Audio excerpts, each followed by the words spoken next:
E eu diria que o argumento fundamental para a existência de Deus, ou todos os argumentos bons, são metafísicos. Eu não acredito em Deus, mas até aí também. Mas por que você não acredita em Deus? Tem que ter uma explicação, entendeu, cara? Se eu não vou ver aqui, se eu não aparecer, é igual extraterrestre, entendeu? Eu não acredito também. Mas aí é uma coisa minha, né? Quando eu comecei a estudar esse assunto, né, eu tinha absoluta certeza de duas coisas. Falei, cara, se Deus existe não dá pra saber nada. Francamente, vou viver minha vida como se não, porque não tem nada a ver com nada. Vou te falar um pouco a linha argumentativa que me fez concluir que Deus existe, que é uma via metafísica, né? Na tradição católica, tem uma discussão muito grande sobre metafísica. E a metafísica foi muito perdida como ferramenta de análise. E eu diria que o argumento fundamental para a existência de Deus, ou todos os argumentos bons, são metafísicos. Eles não são argumentos científicos, eles não são argumentos de cunho experimental, porque não faz o menor sentido, e eles são argumentos fundamentalmente de cunho metafísico. Qual que é o argumento metafísico para a existência de Deus que eu acho fascinante? Primeira coisa, Aristóteles, quando ele vai discutir na metafísica, uma das grandes bases da metafísica é a discussão sobre atualidade e potencialidade. Atualidade nada mais é do que uma coisa que é efetivamente, e potencialidade é uma possibilidade. Então,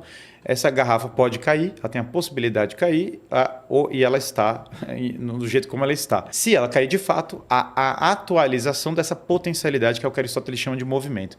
Movimento para Aristóteles não é um movimento mecânico, né, que a gente está acostumado do Newton e outros. O que ele quer dizer por movimento, na verdade, o termo... Essa mudança aí, né? É a passagem da potência ao ato. Essa garrafa, se ela não tivesse potencialidade de cair, simplesmente não se aplicaria a queda dela, portanto, a potencialidade não é total. No entanto, Aristóteles vai falar, tudo que nós percebemos no mundo está em movimento. Porque tudo que nós percebemos está passando da potência ao ato o tempo todo. Todas as coisas sempre têm algo que era potencial e que está se atualizando.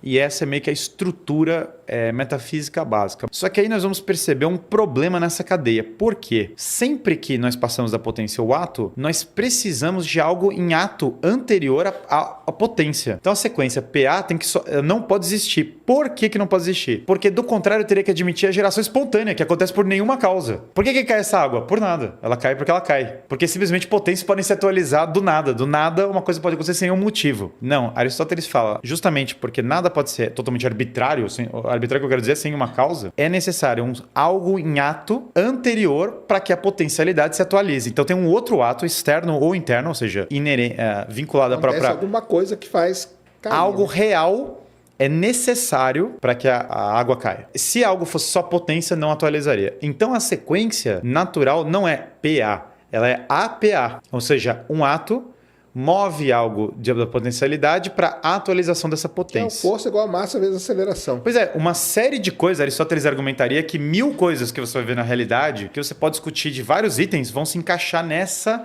estrutura metafísica. Só que tem um detalhe então, quando a gente olha o universo, toda a sequência causal imediata do universo precisa ter uma sequência causal. Uma coisa gera outra, uma coisa gera outra. O universo, como um todo, ele tem uma série de leis e processos e outras coisas que estão efetivamente em curso. Eles não são potência, eles são reais, eles estão em ato. O universo existe. Esse é um ponto uma das premissas do argumento. Dado que o universo existe e dado que a sequência está em curso, ela obrigatoriamente tem uma origem. Por que ela obrigatoriamente tem uma origem? Porque se eu falar que ela não tem uma origem, ela não tem uma causa. E se ela não tem uma causa, ela não existiria.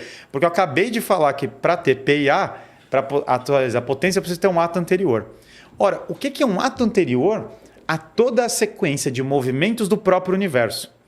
Esse ato anterior, ele não pode ser estritamente material. Por que ele não pode ser material? Porque ele é anterior exatamente a um dos movimentos mais importantes que nós temos no mundo, que é a matéria.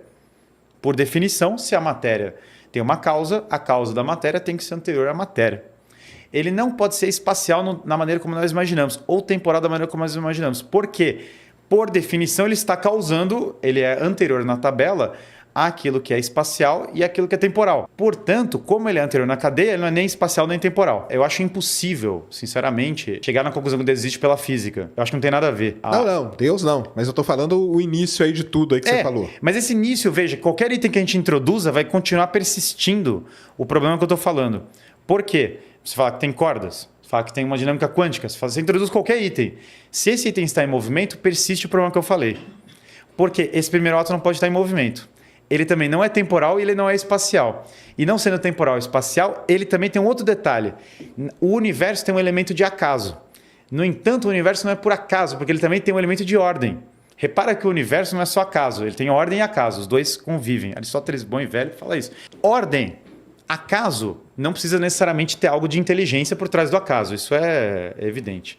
No entanto, ordem, por definição, é inteligência. A própria ordem é inteligência, no sentido de que a própria inteligência é ordenar as coisas. Quando eu falo de um A original, um ser em ato, que os medievais muito belamente chamam de ato puro, pura existência, que não é material, que não é espacial, que não está em movimento, portanto é eterno por definição, na medida que não está em movimento, que é princípio de ordem, porque originou toda a ordem do cosmos, esse é exatamente o conceito de Deus. Então, quando nós falamos em metafísica, da sequência da passagem da potência ao ato, eu sou obrigado a postular que Deus é a origem de todas as coisas. Porque eu sou obrigado a postular que existe um ato puro na origem de todas as coisas.